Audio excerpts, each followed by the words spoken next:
जय हिंद, वंदे मातरम। नमस्कार दोस्तों, मैं हरीश यादव, आपका दोस्त और होस्ट, स्वागत करता हूं आपका आपके अपने YouTube channel the legal talks में। ये एक ऐसा मंच है जहां हम हाल के घटनाक्रम, समाज में हो रही घटनाओं और उनके कानूनी पहलुओं पर चर्चा करेंगे। हमारा लक्ष्य है कि हर नागरिक अपने कानूनी अधिकारों और कर्तव्यों के प्रति जागरूक हो, ताकि हम हर परिस्थितियों में न केवल खुद की बल्कि अपने परिवार, दोस्तों और समाज की भी मदद कर सकें। आज के वीडियो में हम एक नई दिशा में पहला कदम उठाने जा रहे हैं। तो आइए समय न गंवाते हुए शुरू करते हैं और समझते हैं कि कैसे हम अपनी समझदारी और कानूनी जागरूकता को बढ़ा सकते हैं। जय हिंद।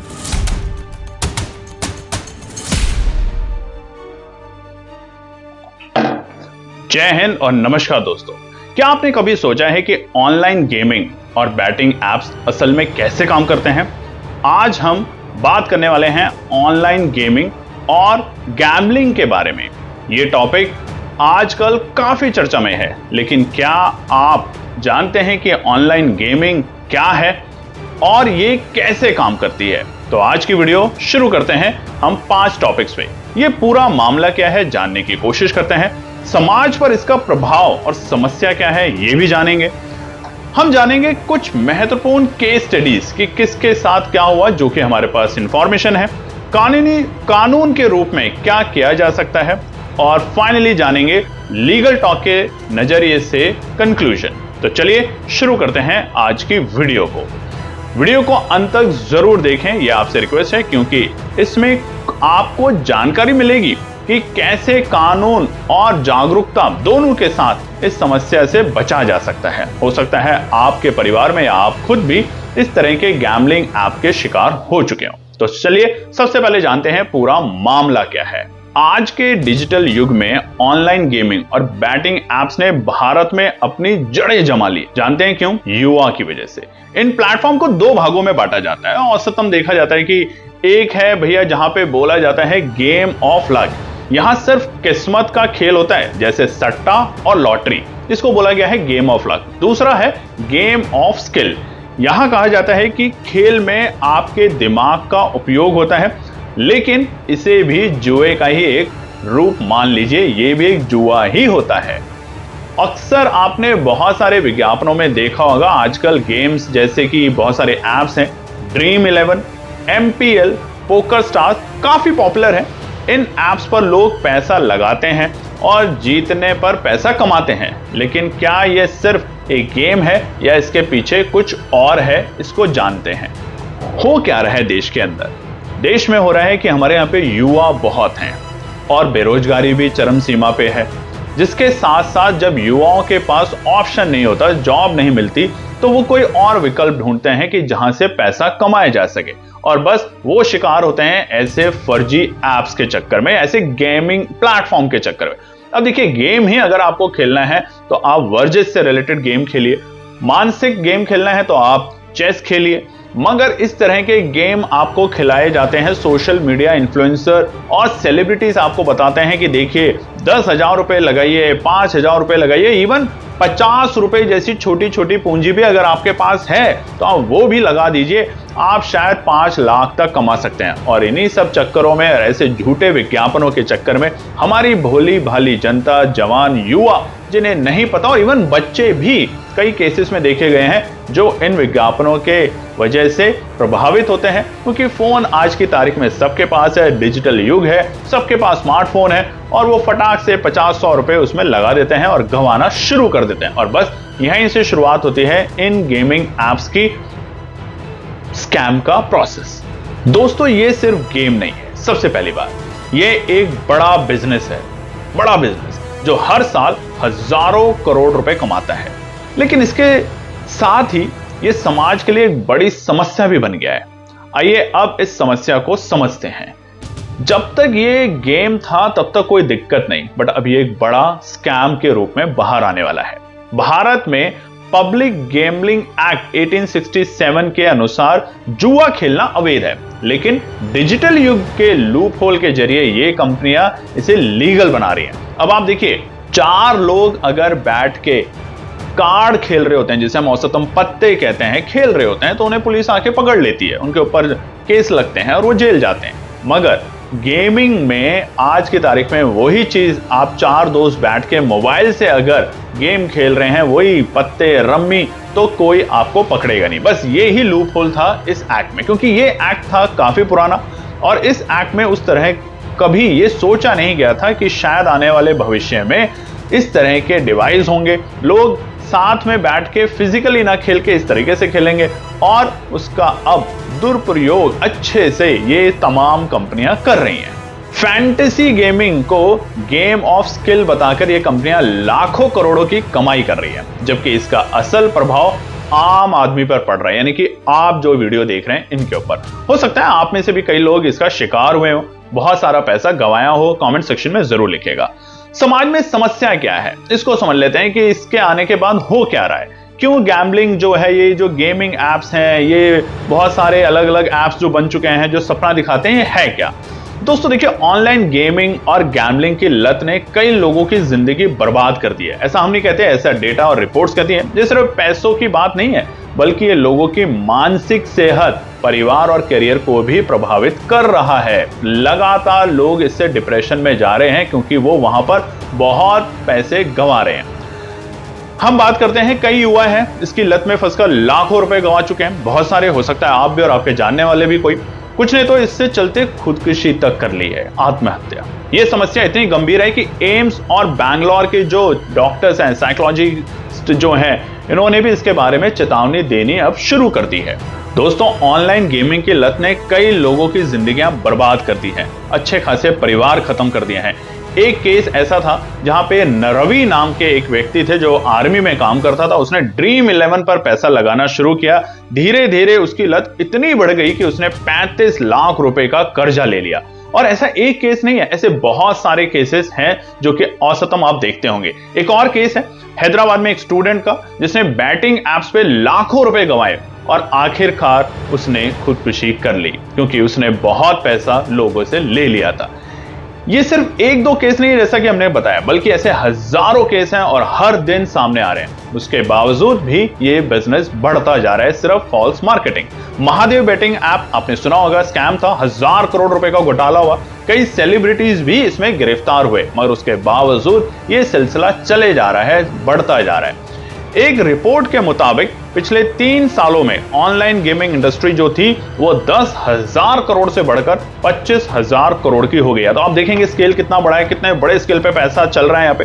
लेकिन इसके साथ ही गैम्बलिंग एडिक्शन के केस भी बढ़े हैं। इंडस्ट्री अगर 10,000 से 25,000 करोड़ बढ़ेगी तो गैम्बलिंग के लोग भी बढ़ेंगे। दोस्तों, ये सिर्फ पैसे का नुकसान नहीं, बल्कि ये लोगों की जिंदगी का नुकसान है। इस तरह के केस रोजाना पुलिस वालों के सामने और अदालतों के सामने आ रहे हैं, लेकिन सरकार और अदालतें अब तक कोई बड़ा कदम नहीं उठा रही है।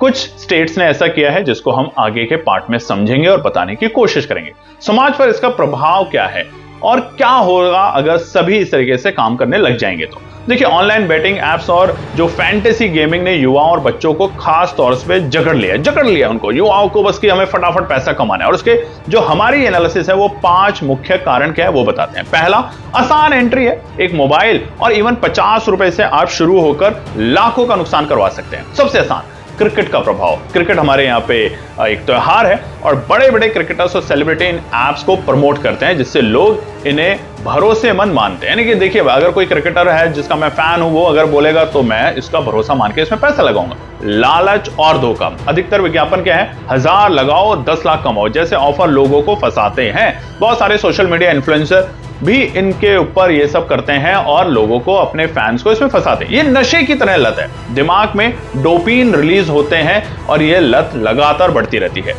5वां है आर्थिक और मानसिक नुकसान। कर्ज, तनाव और आत्महत्या तक की घटनाएं यहां पे देखी गई हैं।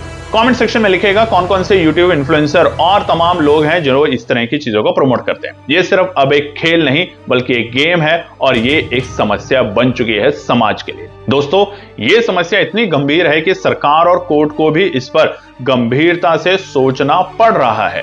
लेकिन क्या कानूनी तौर पर कुछ किया जा सकता है? आइए अब इस पर चर्चा करते हैं, क्योंकि ये है इस पूरे वीडियो का सबसे इंपॉर्टेंट पॉइंट जो कि आपको पता होना चाहिए कि क्या इस तरह के केस में आप क्या कर सकते हैं और सरकार और कानून क्या कर रही है। कानूनी कार्रवाई क्या हो सकती है, जानते हैं अब इस पार्ट में। तो दोस्तों, भारत में गैम्बलिंग को लेकर कानूनी प्रावधान है, यानी कि पब्लिक गैम्बलिंग एक्ट 1867 के तहत। इसके मुताबिक गैम्बलिंग और सट्टा लगाना गैर कानूनी है, बिल्कुल गलत है। लेकिन ऑनलाइन गेमिंग को लेकर कानूनी स्थिति थोड़ी अलग है, क्योंकि उस वक्त ये सब चीजें अमेंड नहीं हुई थी। धीरे धीरे वक्त के साथ ये बदल रहा है। हालांकि सुप्रीम कोर्ट ने फैंटेसी गेम्स को स्किल बेस्ड गेम माना है, जैसे कि मैंने आपको शुरू में बताया था। एक होता है स्किल बेस्ड, एक होता है लक बेस्ड, जिसके चलते यहां ये कानूनी हो गया। लेकिन कई राज्य हैं जैसे तेलंगाना, आंध्र प्रदेश और उड़ीसा ने इसे प्रतिबंध कर दिया, यानी कि उन्होंने उस पर स्ट्रिक्ट रोक रख रखी है कि ये जो स्किल के नाम पे आप धोखाधड़ी कर रहे हैं युवाओं के साथ, वो गलत है। हाल ही में अब एक केस बताते हैं। सरकार ने ऑनलाइन गेमिंग पर 28% जीएसटी तो लगा दिया, ये सोच के कि ये बिजनेस बहुत बढ़ रहा है, और सोचा कि अगर इसको रेगुलेट करना है और इसको रोकना है तो शायद रुकावट होगी, लोग कम यूज करेंगे। और उसके बावजूद ये भी एक फाइनल सोल्यूशन नहीं है, लोग अभी भी लगातार इसमें बढ़ते जा रहे हैं और आप देखेंगे भी तमाम चैनल्स पे इस तरह की एडवर्टाइजमेंट आती है। दोस्तों, समस्या यह है कि ऑनलाइन गेम एप्स अक्सर विदेशों से ऑपरेट होते हैं, जिसके ओनर्स इंडियन नहीं है, सारे बाहर हैं, जिससे भारतीय कानून उन पर लागू मुश्किल हो जाता है, हो ही नहीं पाता। जिसके अलावा इस एप्स पर उम्र की कोई लिमिट नहीं है। ये एक 5 साल का बच्चा, 10 साल का बच्चा, नाबालिग कोई भी इस्तेमाल कर सकता है। और जैसा हमने बताया, 50 रुपए से भी आप इस गेम में आके अपना अकाउंट खोल सकते हैं, काम कर सकते हैं, और वो पैसा चला ही जाता है। अब एक मजेदार केस बताते हैं आपको। सितंबर 2024 TNOGA यानी कि तमिलनाडु ऑनलाइन गैम्बलिंग अथॉरिटी ने सोशल मीडिया पर ऑनलाइन गैम्बलिंग को प्रमोट करने वालों के खिलाफ कानूनी कार्रवाई शुरू की है। सबसे पहला कदम, ये कदम ऑनलाइन जुए और गैम्बलिंग से हो रही सामाजिक समस्याओं को रोकने के लिए उठाया गया है। TNOGA ने सोशल मीडिया प्लेटफॉर्म पर गैम्बलिंग से जुड़े विज्ञापन और प्रमोशन पर रोक लगाने की मांग की है। इसके साथ ही उन लोगों के खिलाफ सख्त कार्रवाई की जाएगी जो इन गतिविधियों को बढ़ावा दे रहे हैं। यूट्यूबर, इन्फ्लुएंसर, सोशल मीडिया पे जाके देखिए, भरा हुआ ये सब। ये कदम युवाओं को गैम्बलिंग की लत से बचाने के लिए उठाया गया है। लेकिन अपने वीडियोस में या सोशल मीडिया प्लेटफॉर्म पर जो पर्सनालिटीज हैं, मुख्य रूप से जो ब्लॉगिंग करते हैं, ऑनलाइन गैम्बलिंग को प्रमोट सबसे ज्यादा करते हैं, क्योंकि ये कंपनियां उनको भारी भरकम पैसे देती है, फीस देती है हर वीडियो में अपनी ऐड डालने के लिए। उनके वीडियो को दिखाया जाता है और वो दिखाते हैं कि कैसे गेम खेलते हैं, कैसे पैसा जीतते हैं, कैसे मारुति से मर्सिडीज के सपने दिखाए जाते हैं, जो युवाओं को गलत संदेश देता है। ये लोगों को गैम्बलिंग की ओर आकर्षित करने का एक तरीका है और समाज के लिए बहुत खतरनाक है। इसलिए TNOGA Tamil Nadu of gambling act ने ऐसे लोगों के खिलाफ कानूनी कार्रवाई शुरू कर दी है। करेगी नहीं, कर दी है। 2024 सितंबर की बात बता रहे हैं आपको। सभी को शोकत नोटिस जारी किए गए हैं, जिससे पूछा गया है कि तमिलनाडु में उनको, यानी कि उनके पहुंच को क्यों नहीं ब्लॉक किया जाए। भाई, उनके लोग हमारे तमिलनाडु के लोगों को बिगाड़ रहे हैं। उनकी प्रतिक्रियाओं के संतुष्ट न होने पर उनके ऊपर आपराधिक कार्रवाई भी शुरू हो जाएगी। मजिस्ट्रेट कोर्ट में कानूनी कार्रवाई शुरू करने का प्रावधान भी है। और तमिलनाडु ऑनलाइन गेमिंग एक्ट में अगर वो दोषी पाए जाते हैं तो उनके ऊपर 5 लाख से 10 लाख रुपए तक का जुर्माना और 3 साल तक की जेल भी सजा हो सकती है। तो देखिए, तमिलनाडु ने सबसे पहला स्टेप उठाया। अगर इस वीडियो को आप ज्यादा से ज्यादा शेयर करेंगे तो वो जो बाकी स्टेट हैं जो इस वक्त चुपचाप बैठे हुए हैं, वो भी इसके ऊपर काम करना शुरू करेंगे। और हो सकता है जो हमारे यूथ हैं, जो हमारे बच्चे हैं, जो आपके परिवार के बच्चे हैं, वो इस तरह की गैम्बलिंग से बचें, पढ़ाई करें, मेहनत करें। एक और इंटरेस्टिंग बात इसी से ऐड करते हैं। आरबीआई ने अपनी अलर्ट लिस्ट को अपडेट किया है। अब ये क्या है, जिसमें उन ऑर्गेनाइजेशन के नाम है जो फॉरेन एक्सचेंज में ट्रेड करने के लिए ऑथराइज नहीं है। ये भी एक स्कैंडल चल रहा है लगातार। या फिर जो फॉरेन एक्सचेंज ट्रांजैक्शंस को इलेक्ट्रॉनिक ट्रेडिंग के थ्रू जो एग्जीक्यूट करने के लिए परमिटेड नहीं है, यानी ना तो वो फैमा में और ना ही ट्रेडिंग जो हमारी कमेटी है उसमें भी रजिस्टर्ड है। तो सबसे पहले समझते हैं कि आरबीआई के लिए अलर्ट लिस्ट कैसे काम करती है।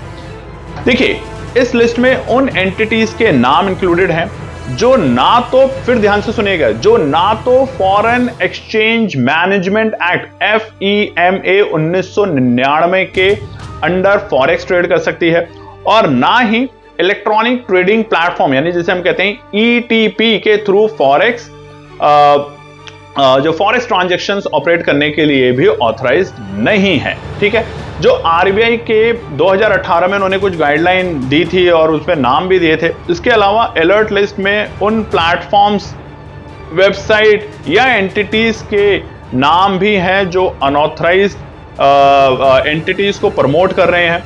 तो आप वीडियो में देख सकते हैं, स्क्रीन के ऊपर हम आपको दिखाएंगे। जैसे ही उन एडवर्टाइजमेंट के बारे में या तो हम बताते हैं कि ट्रेनिंग देंगे, एडवाइजरी सर्विस प्रोवाइड करने के लिए क्लेम कर रहे हैं, उन सबको यहाँ पे मना किया गया कि ऐसा नहीं है, ये सब गलत है, फर्जी है, फ्रॉड है, इनसे बचें। दोस्तों, ये बहुत जरूरी है कि आप अपनी फाइनेंशियल डिसीजंस को सोच समझकर लें। अगर आप ऐसे अनऑथराइज प्लेटफॉर्म के थ्रू, मान लीजिए फॉरेक्स ट्रेडिंग हो या ये जो गेमिंग एप्स हैं, इनमें ट्रेनिंग सर्विस लेना चाहते हैं, हम आपको स्किल कर देंगे, इन सबसे दूर रहें। ये एक आपको एक लुभाने वाली प्रतिक्रिया है बड़े बड़े लोगों की तरफ से, और एंड ऑफ द डे आप देखेंगे कि आप लॉस लेके ही बैठे। आरबीआई के अलर्ट लिस्ट का मकसद है आपको फाइनेंशियल फ्रॉड से बचाना, आपको सतर्क रखना। तो हमेशा किसी भी प्लेटफॉर्म पे इन्वेस्ट करने से पहले वेरीफाई करना ना भूलें। और लिस्ट आपके साथ है, अब उसमें देखेंगे तमाम इतनी बड़ी बड़ी एप्स के नाम हैं, बहुत बड़े बड़े सेलिब्रिटी, यूट्यूबर, इन्फ्लुएंसर उसकी मार्केटिंग करते हैं। क्यों? क्योंकि उनको पैसा मिलता है। सरकारों ने कदम लेना शुरू किया है, जैसा हमने आपको बताया। अब सवाल यह है कि आगे क्या किया जाए। सरकार को एक मजबूत कानून बनाना चाहिए ताकि ऑनलाइन बैटिंग और गैम्बलिंग को पूरी तरीके से रोका जा सके। ये बिल्कुल गलत है। सेलिब्रिटीज और इन्फ्लुएंसर पर कड़ी पाबंदी होनी चाहिए ताकि वे इन एप्स का प्रचार ना करें, ना लोगों को भ्रमित करें, ना लोगों को गलत रास्ते पे जाने के लिए बताएं। बच्चों और युवाओं में जागरूकता फैलनी चाहिए ताकि वो इस जाल से बचें। तो आपके आसपास अगर बच्चे हैं, आपके घर में बच्चे हैं, युवा हैं, तो उनको बताएं कि मेहनत से ही आप तरक्की पाएंगे, गेम खेल के नहीं। लोगों को डिजिटल लत से दूर करने के लिए परिवार और समाज को जागरूक होना पड़ेगा, मिलना पड़ेगा, बात करनी पड़ेगी कि अगर आपको गेम खेलना है तो फिजिकल गेम खेलें, मगर ये पैसा कमाने के होड़ में पैसा ना गवाएं। हमारा संदेश, अगर आपको ऑनलाइन बैटिंग या गेमिंग की लत लग रही है तो तुरंत मदद लें। ये एक प्रॉब्लम है, आप धीरे धीरे लॉस और बढ़ा सकते हैं अपना। सरकार और अदालतों से अपील है कि इस मुद्दे को गंभीरता से लें और जल्द से जल्द कानून में बदलाव करें। दोस्तों, ये वीडियो बनाने का उद्देश्य आपको सचेत करना है, जो कि हम हमेशा करते हैं। ये सिर्फ एक गेम नहीं बल्कि एक ऐसा जाल है जिसमें कई लोग अपनी जिंदगी तबाह कर चुके हैं, बड़े बड़े लॉस ले चुके हैं, सुसाइड कर चुके हैं, सिर्फ इन्फ्लुएंसरों के चक्कर में। अगर आपको ये वीडियो पसंद आया है, आप चाहते हैं कि ये सच ज्यादा से ज्यादा लोगों तक पहुंचे, तो वीडियो को लाइक और शेयर जरूर करें। आपके सुझाव क्या है? क्या सरकार को इस पर सख्त कदम उठाने चाहिए? कमेंट में बताएं, लिखें, ताकि हमारी टीम भी उसको रिव्यू करे, पढ़े और आगे तक ले जाने की कोशिश करे। चैनल को सब्सक्राइब करें और अगली बार फिर मिलेंगे एक और जरूरी विषय के साथ। तब तक अपना ध्यान रखें। धन्यवाद।